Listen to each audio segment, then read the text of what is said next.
बिस्मिल्लाहिर्रहमानिर्रहीम। अस्सलामुअलैकुम। मैं हूँ मोहम्मद फ़हीम। पाकिस्तान तहरीक इंसाफ़ के लिए वफाक की जानिब से इशारे कुछ ज़्यादा बेहतर नहीं मिल रहे हैं और अब तक जो तकरीबन एक महीने से ज़्यादा का वक्त हो गया है हुकूमत बने हुए, पाकिस्तान तहरीक इंसाफ़ ने जो वफाक की जानिब एक मुफ़ाहमत का और एक दोस्ती का हाथ बढ़ाया था, अभी तक हमें उस हवाले से कोई भी मुस्बत जवाब कहीं से नज़र नहीं आ सका है। और हमारे जो ज़राए हैं वो ये तस्दीक कर रहे हैं कि खैबर पख्तूनख्वा हुकूमत ने जो जो मुतालबात वफाक के सामने रखे हैं उस पर अब तक सिर्फ तिफल तसल्लियाँ ही मिल रही हैं और उस हवाले से कोई भी पेशरफ नहीं हो रही कि वफाक खैबर पख्तूनख्वा के इन मसाइल के हल के लिए क्या कुछ कर सकता है। सबसे पहला मसला है फ़ंड्स के हवाले से। जो रकम देने की बात हो रही थी, जो सूबे को उसका NFC का शेयर पूरा का पूरा मिलने की बात हो रही थी, कबायली अजला के जो फ़ंड्स हैं उसके मिलने की बात हो रही थी, जो बकाया जात हैं उसका हल निकालने की बात हो रही थी, FBR जो टैक्स कलेक्शन करता है उसमें सूबे का जो हिस्सा बनता है वो देने की बात हो रही थी, मुख्तलिफ़ टैक्सों की मद में जो रिकॉन्सिलिएशन होती है उसकी अदायगी की बात हो रही थी, या फिर अगर हम बात कर रहे हैं खैबर पख्तूनख्वा के कबायली अजला के फ़ंड्स के हवाले से, इन तमाम उमूर के हवाले से 19 मार्च की तारीख दी गई थी और आज अप्रैल का पहला हफ्ता गुजर रहा है, अभी तक इस मुताल्लिक़ कोई भी मुस्बत पेशरफ्त नहीं हो सकी है। हमारे ज़राए इस बात की तस्दीक कर रहे हैं कि खैबर पख्तूनख्वा हुकूमत अब इस मामले को लिखत पढ़त में लाना चाह रही है और ख़तूत लिखना चाह रहे हैं खैबर पख्तूनख्वा हुकूमत की जानिब से कि वो हम लोग मरकज़ को ख़त लिखें और इस बारे में एक ऑफिशियल रिकॉर्ड बनना शुरू हो कि हमें हमारा हिस्सा नहीं दिया जा रहा। IMF के साथ अब नए प्रोग्राम की तरफ बढ़ रहे हैं, सूबे से पूरा का पूरा उनको ताउन चाहिए और वो ताउन करेंगे, लेकिन क्या वफाक उस ताउन के बदले में अपना वादा पूरा करेगा? शहबाज शरीफ साहब ने जो वादा किया था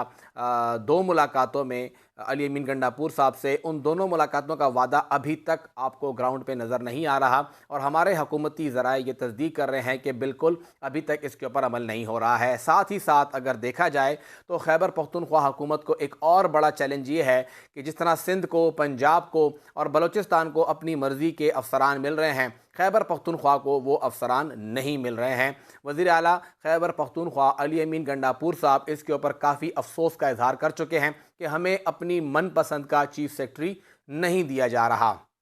हमारी इतलात ये भी हैं कि खैबर पख्तूनख्वा हुकूमत अब अख्तर हयात गंडापुर, खैबर पख्तूनख्वा के जो IG हैं, उनको भी तब्दील करने का इरादा रखती है और ये फैसला हो चुका है कि उन्हें तब्दील किया जाएगा, लेकिन तब्दीली के लिए मरकज़ से अप्रूवल बहुत ज़्यादा ज़रूरी है। चीफ सेक्रेटरी और IG दोनों की तैनाती मरकज़ की जानिब से होती है और मरकज़ इस मामले में टस से मस होने को तैयार नहीं है, बिल्कुल हिलजुल नहीं कर रहा है। 3 नाम मांगे गए थे, पहले तो एक ही नाम भेजा गया था कि हमें शहाब अली शाह साहब यहाँ पे चीफ सेक्रेटरी के तौर पे चाहिए। उसके बाद 3 नाम चले गए। मुनीर आज़म साहब का नाम बहुत ज़्यादा टॉप पे आया कि उन्हें लगाया जाता है, लेकिन अभी तक उस मामले में कोई बात आगे नहीं बढ़ी है। ना ही मुनीर आज़म साहब लगे हैं, ना ही यहाँ पे शहाब अली शाह साहब लगे हैं और ना ही वफाक ख़ुद कोई नाम दे रहा है, बल्कि जो यहाँ पर नदीम असलम चौधरी साहब बैठे हुए हैं उन्हीं के काम को आगे बढ़ाया जा रहा है। नदीम असलम चौधरी साहब वही चीफ सेक्रेटरी हैं जिनसे मुताल्लिक इलेक्शन कमीशन ने खुद ख़त लिख के कहा था कि वो बाइस्ड हैं और जब तक वो यहाँ बैठे होंगे तो इंतखाबात शफाफियत से होना मुश्किल लग रहे हैं। लेकिन फिर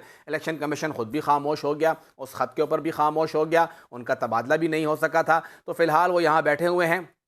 सूबाई हुकूमत ने अब इक्का दुक्का अफसरान की तब्दीली का फ़ैसला किया है और हमें चंद मकामात पर तब्दीली भी नज़र आई है। कमिश्नर पेशावर भी तब्दील हुए हैं, सेक्रेटरी एडमिनिस्ट्रेशन चेंज हुए हैं, सेक्रेटरी इस्टेब्लिशमेंट चेंज हुए हैं, तो आहिस्ता आहिस्ता थोड़ी बहुत तब्दीली आना शुरू हुई है, लेकिन ये कोई बड़े पैमाने की तब्दीली नहीं है। आहिस्ता आहिस्ता तब्दीली आ तो रही है, लेकिन इसको रैपिड करने के लिए खैबर पख्तूनख्वा हुकूमत सोच रही है कि सबसे पहले हमें नया चीफ सेक्रेटरी मिले, फिर उसके बाद हम लोग ये तब्दीली करें। इस वक्त जो खैबर पख्तूनख्वा के तमाम डिप्टी कमिश्नर्स हैं वो वही लगे हुए हैं जो कि निगरान दौर में लगाए हैं। इस एक कमिश्नर को छोड़ के बाकी तमाम कमिश्नर वही हैं जो कि निगरान दौर में लगे हुए हैं। इस पूरे के पूरे सूबे में तमाम ACs वही हैं जो कि निगरान दौर में लगे हैं, तमाम AACs वही हैं जो कि निगरान दौर में लगे हैं। तकरीबन 95% इंतज़ामी अफसरान वही हैं जो कि निगरान दौर में लगे हुए हैं। तो इस वक्त खैबर पख्तूनख्वा में निगरान हुकूमत की ही कंटिन्यूएशन चल रही है, क्योंकि सूबाई हुकूमत को उनकी मर्ज़ी का चीफ सेक्रेटरी नहीं मिल रहा, वो अपनी टीम नहीं बना पा रहा है, और अपनी टीम नहीं होगी तो आप मनपसंद रिजल्ट्स भी नहीं निकाल सकते। और वफाक इस वक्त ही कोशिश कर रहा है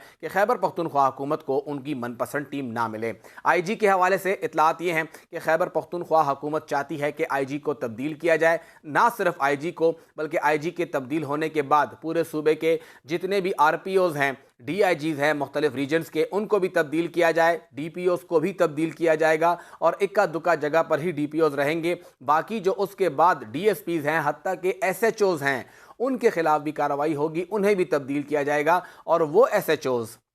वो पुलिस अफसरान जो कि पाकिस्तान तहरीक इंसाफ के साथ 9 मई के बाद बिल्कुल पर्सनल हो गए थे, उन्हें ज़िला बदर किया जाएगा। वो उस मुतल्लिका इलाके में नहीं होंगे। जिस तरह इससे पहले एक DPO साहब खुद ही DA खान छोड़ के चले गए थे, इस तरह से बहुत से लोगों को सूबे से कहा जाएगा आप चले जाइए, हमें आपकी यहाँ पे ज़रूरत नहीं है, हम यहाँ पे खुद ही मैनेज कर लेंगे। तो पुलिस के अंदर भी बहुत बड़े पैमाने पर जो तबादले हैं, तैनातियाँ हैं, वो प्लान है। लेकिन सबसे पहले IG बदलेगा, उसके बाद बाकी तमाम लोग बदलेंगे, हत्ता के SHO तक। कुछ नाम पाकिस्तान तहरीक इंसाफ ने ऑलरेडी हुकूमत के सामने रखे हुए हैं, उनकी जो तंजीमें हैं कि हमें अपने अपने ज़िले में ये बंदा नहीं चाहिए, इस बंदे को ज़िले से हटाइए क्योंकि इन्होंने हमारे घरों पर नाजायज़ तरीके से छापे मारे, हमारे चादर और चारदीवारी का तकद्दुस पामाल किया, हमारे घरों की ख़वातीन के साथ इन्होंने बड़े गलत तरीके से बात की है, उनकी इंसल्ट की है, हमारी इज़्ज़त पे हाथ डाला है, ये सब प्रॉब्लम्स हुए हैं। तो उन पुलिस जो अहलकार हैं उनको भी वहाँ से हटाया जाएगा। सूरत हाल इस वक्त जो बनी हुई है खैबर पख्तूनख्वा हुकूमत के लिए इंतहाई क्रिटिकल है। ये इंतज़ामी बहरान जो नज़र आ रहा है,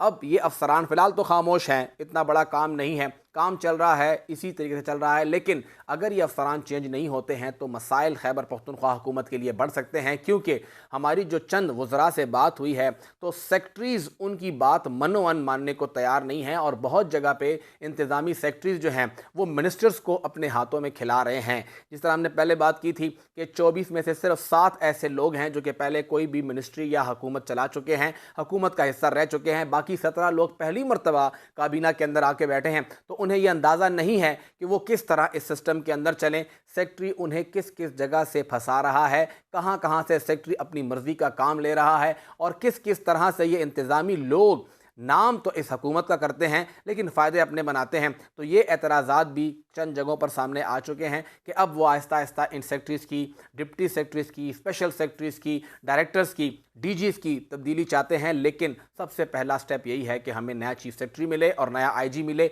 उसके बाद ये नई हुकूमत बनेगी और तभी हमें हुकूमत तो नज़र आएगी। फ़िलहाल जो हुकूमत बनी है या जो इंतज़ाम चल रहा है वो निगरान दौर वाला ही चल रहा है और बड़े मुश्किल हालात के अंदर इस वक्त ये हकीकत है कि सब कुछ अली अमीन के ख़िलाफ़ है, लेकिन इंतहाई मुश्किल सूरत हाल के अंदर वो इसको लेके चल रहे हैं। टाइम जो है वो बोरो कर रहे हैं, गो के अभी तक इन्हें कोई सुकून का वक्त मिला नहीं है इस पूरे महीने सवा महीने के अंदर। लेकिन कोशिश की जा रही है कि सूबे को चलाया जाए और वफाक के सामने एक मरतबा फिर चीफ सेक्रेटरी और IG की तब्दीली का जो मामला है वो रखा जाएगा और फंड्स के हवाले से बात होगी कि हमें हमारा हिस्सा दे दीजिए, हमें इजाफी पैसे नहीं चाहिए।